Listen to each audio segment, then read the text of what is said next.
ಕೋಟ್ಯಂತರ ಭಕ್ತರ ಅತಿ ದೊಡ್ಡ ಪವಿತ್ರ ಆಸ್ಥೆಯ ವಿಷಯ ಈಗ ಬೀದಿ ರಾಮಾಯಣವಾಗಿದೆ. ತಿರುಮಲದ ಲಡ್ಡು ತಯಾರಿಕೆಯಲ್ಲಿ ಭಯಂಕರ ಗೋಲ್ಮಾಲ್ ಆಗಿದೆ ಅನ್ನೋದು ಅತಿ ದೊಡ್ಡ ವಿವಾದದ ಸ್ವರೂಪವನ್ನು ಪಡೆದುಕೊಂಡು ವರ್ಷವೇ ಆಯಿತು. ಆಂಧ್ರ ಪ್ರದೇಶದ ಮುಖ್ಯಮಂತ್ರಿ ಚಂದ್ರಬಾಬು ನಾಯ್ಡು ಹಿಂದಿನ ಜಗನ್ ಸರ್ಕಾರದ ವಿರುದ್ಧ ಆರೋಪಗಳನ್ನು ಎಡೆಯಾಗಿ ಬಿಚ್ಚಿಟ್ಟಿದ್ದಾರೆ. ಪ್ರಾಣಿಗಳ ಕೊಬ್ಬು, ಟಾಯ್ಲೆಟ್ ಕ್ಲೀನಿಂಗ್ಗೆ ಬಳಸುವ ಕೆಮಿಕಲ್ಸ್ ಎಲ್ಲ ಕಲಬೆರಕೆಯಾಗಿದೆ ಅಂತ ಗಂಭೀರ ಆರೋಪವನ್ನು ಮಾಡುತ್ತಲೇ ಬಂದಿದ್ದಾರೆ. ಗುಜರಾತ್ನ NDBB ಅಂದರೆ national dairy development board lab ವರದಿ ಸಹ ಇದನ್ನೇ ಹೇಳ್ತಿದೆ. ವರದಿಯ ಪ್ರಕಾರ ಲಡ್ಡು ತಯಾರಿಕೆಗೆ ಬಳಸಿದ ತುಪ್ಪದಲ್ಲಿ ಹಂದಿಯ ಕೊಬ್ಬು, ದನದ ಕೊಬ್ಬು ಮತ್ತು ಮೀನಿನ ಎಣ್ಣೆ ಅಂಶಗಳು ಪತ್ತೆಯಾಗಿವೆ. ವಿವಾದ ತೀವ್ರ ಸ್ವರೂಪ ಪಡೆಯುತ್ತಲೇ ಸುಪ್ರೀಂ ಕೋರ್ಟ್ ನಿರ್ದೇಶನದಂತೆ CBI ನೇತೃತ್ವದ ವಿಶೇಷ ತನಿಖಾ ದಳ ಕೂಡ ತನಿಖೆ ನಡೆಸ್ತಾ ಇದೆ. ಇತ್ತೀಚೆಗೆ ಸಲ್ಲಿಸಲಾದ ಚಾರ್ಜ್ ಶೀಟ್ನಲ್ಲಿ ನಕಲಿ ತುಪ್ಪದ ಜಾಲವೇ ಬಹಿರಂಗಗೊಂಡಿದೆ. ಉತ್ತರಾಖಂಡ ಮೂಲದ ಭೋಲೆ ಬಾಬಾ ಡೈರಿ ಎಂಬ ಕಂಪನಿಯು TTDಗೆ ತುಪ್ಪ ಪೂರೈಸ್ತಾ ಇತ್ತು. ತನಿಖೆಯಲ್ಲಿ ಈ ಕಂಪನಿಯು ರೈತರಿಂದ ಹಾಲನ್ನೇ ಖರೀದಿಸಿಲ್ಲ, ಬದಲಿಗೆ ಕೇವಲ ರಾಸಾಯನಿಕ ಮತ್ತು ಎಣ್ಣೆ ಬಳಸಿ ಕೃತಕ ತುಪ್ಪ ತಯಾರಿಸ್ತಾ ಇತ್ತು ಅಂತ ತಿಳಿದು ಬಂದಿದೆ. ತುಪ್ಪದ ಹೆಸರಿನಲ್ಲಿ palm oil, palm kernel oil ಬಳಸಲಾಗಿದೆಯಂತೆ. ಇದು ಕೋಟ್ಯಂತರ ಭಕ್ತರ ಧಾರ್ಮಿಕ ಭಾವನೆಗೆ ದೊಡ್ಡ ಪೆಟ್ಟು ನೀಡಿದೆ. ಹಾಗಿದ್ರೆ ಈ ರೀತಿ ಪ್ರಸಾದ ಕಲಬೆರಕೆ ಮಾಡಿ ಅಪಚಾರ ಎಸಗುವವರಿಗೆ ಏನೆಲ್ಲ ಶಿಕ್ಷೆ ಕಾದಿದೆ? ಕಾನೂನಿನ ಶಿಕ್ಷೆ ಬೇರೆಯಾದರೆ ಸಾಕ್ಷಾತ್ ಭಗವಂತ ಯಾವ ರೀತಿಯ ಶಿಕ್ಷೆ ಕೊಡ್ತಾನೆ ಅನ್ನೋದರ ಬಗ್ಗೆ ಪುರಾಣಗಳಲ್ಲಿ ಏನೇನೆಲ್ಲ ಉಲ್ಲೇಖವಿದೆ. ಅದರಲ್ಲೂ ನಿರ್ದಿಷ್ಟವಾಗಿ ಗರುಡ ಪುರಾಣದಲ್ಲಿ ಯಾವೆಲ್ಲ ರೀತಿಯ ಶಿಕ್ಷೆ ಉಲ್ಲೇಖವಾಗಿದೆ.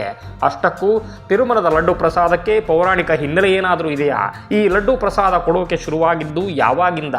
ಲಡ್ಡುಗೂ ಭಗವಂತನಿಗೂ ಇರುವ ನಂಟೇನು? ಲಡ್ಡು ಬರೋದಕ್ಕೂ ಮುಂಚೆ ಏನಿತ್ತು? ಲಡ್ಡು ಪ್ರಸಾದವಾಗಿದ್ದಾದರೂ ಯಾಕೆ? ಇದೆಲ್ಲವನ್ನೂ ಕೂಡ ನೋಡೋಣ ಇವತ್ತಿನ ವಿಡಿಯೋದಲ್ಲಿ. ಅದಕ್ಕೂ ಮೊದಲು ನೀವಿನ್ನೂ ನಮ್ಮ ಡಂಗೂರ ಕರ್ನಾಟಕ ಚಾನಲ್ ಸಬ್ಸ್ಕ್ರೈಬ್ ಆಗಿಲ್ಲ ಅಂದರೆ ಈ ಕೂಡಲೇ ಸಬ್ಸ್ಕ್ರೈಬ್ ಆಗಿ, ಅಲ್ಲದೆ ಮುಂದಿನ ವಿಡಿಯೋಗಳ ಅಪ್ಡೇಟ್ಗಳಿಗಾಗಿ ಪಕ್ಕದಲ್ಲಿರೋ ಬೆಲ್ ಬಟನ್ ಒತ್ತೋದನ್ನು ಮರಿಬೇಡಿ. ದೇವಸ್ಥಾನದ ಪ್ರಸಾದವನ್ನು ಕಲುಷಿತಗೊಳಿಸುವುದು ಅಥವಾ ಮೈಲಿಗೆ ಮಾಡುವುದು ಕೇವಲ ಧಾರ್ಮಿಕ ಅಪರಾಧವಷ್ಟೇ ಅಲ್ಲ, ಕಾನೂನಿನ ಪ್ರಕಾರವೂ ಗಂಭೀರ ಅಪರಾಧ. ದೇವಸ್ಥಾನದ ಪ್ರಸಾದವನ್ನು ಉದ್ದೇಶಪೂರ್ವಕವಾಗಿ ಕಲುಷಿತಗೊಳಿಸುವುದು ಕೋಟ್ಯಾಂತರ ಭಕ್ತರ ನಂಬಿಕೆಗೆ ಮಾಡುವ ದ್ರೋಹವಾಗಿದ್ದು ಇದಕ್ಕೆ ಕಠಿಣ ಕಾನೂನು ಕ್ರಮಗಳಿವೆ. ಯಾವುದೇ ವರ್ಗದ ಧಾರ್ಮಿಕ ಭಾವನೆಗಳನ್ನು ನೋಯಿಸುವ ಉದ್ದೇಶದಿಂದ ಪವಿತ್ರ ವಸ್ತುವನ್ನು ಮೈಲಿಗೆ ಮಾಡುವುದು ಅಥವಾ ಅವಮಾನಿಸುವುದು ಜಾಮೀನು ರಹಿತ ಅಪರಾಧ.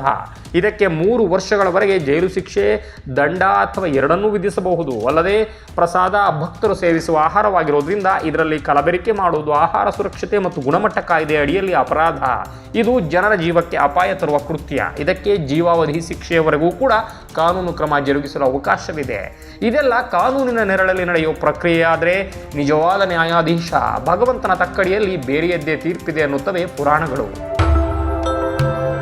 ಹಿಂದೂ ಧರ್ಮಶಾಸ್ತ್ರಗಳು ಮತ್ತು ಪುರಾಣಗಳಲ್ಲಿ ದೇವರಿಗೆ ಅರ್ಪಿಸುವ ನೈವೇದ್ಯ ಅಥವಾ ಪ್ರಸಾದಕ್ಕೆ ಬ್ರಹ್ಮಸ್ವರೂಪದ ಸ್ಥಾನವಿದೆ. ಇದನ್ನ ಮೈಲಿಗೆ ಮಾಡುವುದು ದೈವದ್ರೋಹ ಅಥವಾ ಮಹಾಪಾಪ ಅಂತ ಪರಿಗಣಿಸಲಾಗಿದೆ.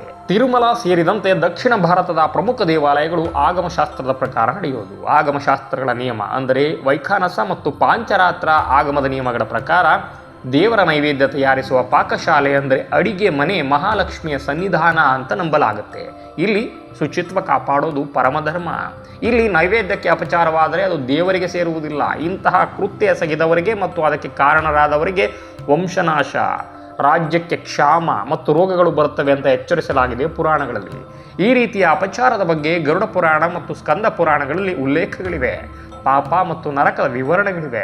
ದೇವರಿಗೆ ಅರ್ಪಿಸುವ ಅನ್ನ ಅಥವಾ ತುಪ್ಪವನ್ನು ಕಲುಷಿತಗೊಳಿಸುವುದು ಭಕ್ತರಿಗೆ ವಿಷ ಉಣಿಸುವುದಕ್ಕೆ ಸಮಾನ.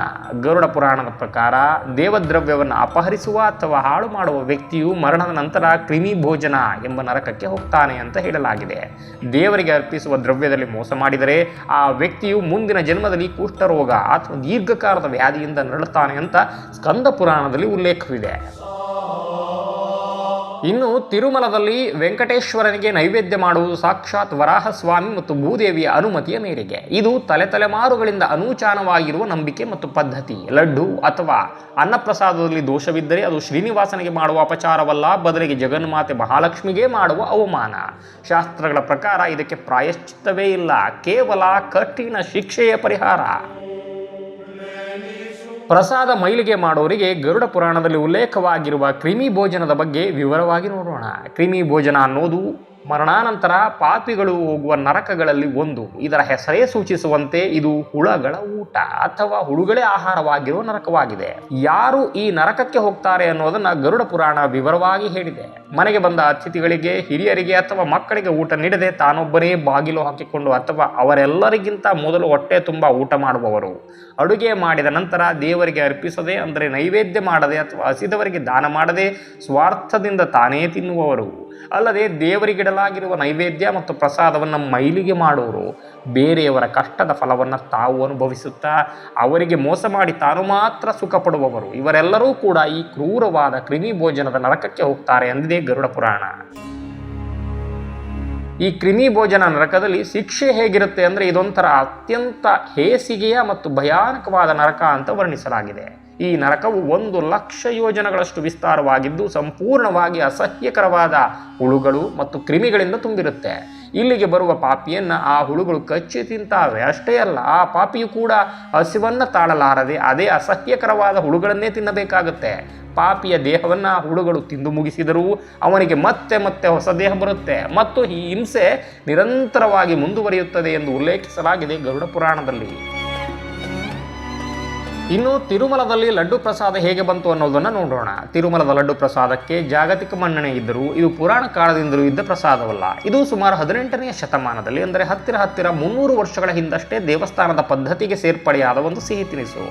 ತಿರುಮಲ ತಿರುಪತಿ ದೇವಸ್ಥಾನದ ಶಾಸನಗಳು ಮತ್ತು ಇತಿಹಾಸದ ದಾಖಲೆಗಳ ಪ್ರಕಾರ ಲಡ್ಡು ಪ್ರಸಾದವನ್ನು ಅಧಿಕೃತವಾಗಿ ಪರಿಚಯಿಸಿದ್ದು 1715 ಆಗಸ್ಟ್ 2ರಂದು. ಲಡ್ಡುವಿಗಿಂತ ಮೊದಲು ಏನಿತ್ತು ಅಂದರೆ ಲಡ್ಡು ಬರುವುದಕ್ಕೂ ಮುನ್ನ ದೇವರಿಗೆ ವಡೆ, ಮನೋಹರಂ ಅನ್ನೋ ಹೆಸರಿನ ಬೆಲ್ಲ ಮತ್ತು ಹಿಟ್ಟಿನುಂಡೆ ಜೊತೆಗೆ ಅಪ್ಪಂ, ಪಾಯಸ ಮತ್ತು ದಹ್ಯೋದನ ಅಂದರೆ ಮೊಸರನ್ನವನ್ನು ಹೆಚ್ಚಾಗಿ ನೈವೇದ್ಯ ಮಾಡಲಾಗ್ತಾ ಇತ್ತು.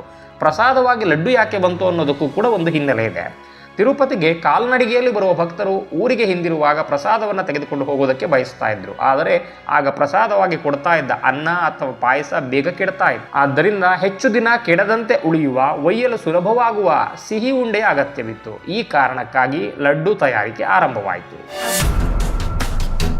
ಈ ಲಡ್ಡು ಬಗ್ಗೆ ಯಾವುದಾದರೂ ಪುರಾಣದಲ್ಲಿ ಉಲ್ಲೇಖವಿದೆಯಾ ಅಂತ ನೋಡಿದರೆ ನೇರವಾಗಿ ಲಡ್ಡು ಎಂಬ ಹೆಸರಿನ ಉಲ್ಲೇಖ ಯಾವುದೇ ಪುರಾಣದಲ್ಲಿ, ಅದು ವರಾಹ ಪುರಾಣವಿರಬಹುದು, ಭವಿಷ್ಯೋತ್ತರ ಪುರಾಣವಿರಬಹುದು, ಇಲ್ಲ. ಆದರೆ ಇದಕ್ಕೆ ಪರೋಕ್ಷವಾದ ಧಾರ್ಮಿಕ ಹಿನ್ನೆಲೆಯಂತೂ ಇದೆ.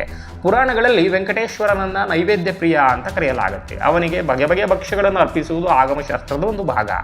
ಪುರಾಣ ಕಾಲದ ಆಚರಣೆಗಳಲ್ಲಿ ಮತ್ತು ಹಳೆಯ ಶಾಸನಗಳಲ್ಲಿ ಉಲ್ಲೇಖವಾಗಿರುವ ಮನೋಹರಂ ಎಂಬ ಸಿಹಿಯನ್ನು ಲಡ್ಡುವಿನ ಪೂರ್ವಜ ಅಂತ ಕರೆಯಬಹುದು. ಇದು ಬೇಳೆ ಹಿಟ್ಟು ಮತ್ತು ಬೆಲ್ಲದಿಂದ ಮಾಡಿದ ಗಟ್ಟಿ ಉಂಡೆ ಆಗಿತ್ತು. ಕಾಲಕ್ರಮೇಣ ಬೆಲ್ಲದ ಬದಲು ಸಕ್ಕರೆ ಬಂದು ಬೂಂದಿ ಸೇರಿಕೊಂಡು ಈಗಿನ ಲಡ್ಡು ರೂಪವನ್ನು ಪಡೆದಿದೆ.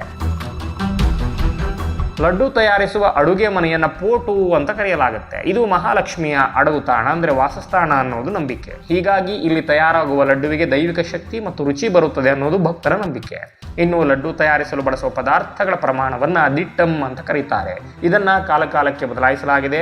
ಪ್ರಸ್ತುತ 1950ರಲ್ಲಿ ನಿಗದಿಪಡಿಸಿದ ದಿಟ್ಟಂ ಪ್ರಕಾರವೇ ಲಡ್ಡು ತಯಾರಿಸಲಾಗುತ್ತೆ. ಇದರ ಪ್ರಕಾರ ತಯಾರಾಗುವ ತಿರುಮಲ ಲಡ್ಡುವಿನಲ್ಲಿ ಮುಖ್ಯವಾಗಿ 3 ಬಗೆ ಇದೆ. ಮೊದಲನೆಯದು ಆಸ್ಥಾನ ಲಡ್ಡು. ಇದು ಕೇವಲ ದೇವರಿಗೆ ಮತ್ತು ಗಣ್ಯರಿಗೆ ಅಂದರೆ ರಾಷ್ಟ್ರಪತಿ, ಪ್ರಧಾನಿ ಇತ್ಯಾದಿ ಅತಿಗಣ್ಯರಿಗೆ ಮಾತ್ರ ನೀಡುವ ವಿಶೇಷವಾದ ಲಡ್ಡು. ಇದಕ್ಕೆ ಕುಂಕುಮ, ಕೇಸರಿ, ಕಸ್ತೂರಿ ಹೆಚ್ಚಿರುತ್ತೆ. ಎರಡನೆಯದು ಕಲ್ಯಾಣೋತ್ಸವ ಲಡ್ಡು. ಇದನ್ನು ಕಲ್ಯಾಣೋತ್ಸವ ಸೇವೆ ಮಾಡಿಸುವ ಭಕ್ತರಿಗೆ ಮಾತ್ರ ನೀಡಲಾಗುತ್ತೆ. ಮೂರನೆಯದು ಪ್ರೋಕ್ತಂ ಲಡ್ಡು. ಇದು ಸಾಮಾನ್ಯ ಭಕ್ತರಿಗೆ ಕೌಂಟರ್ಗಳಲ್ಲಿ ಸಿಗುವ ಸಣ್ಣವಾದ ಲಡ್ಡು.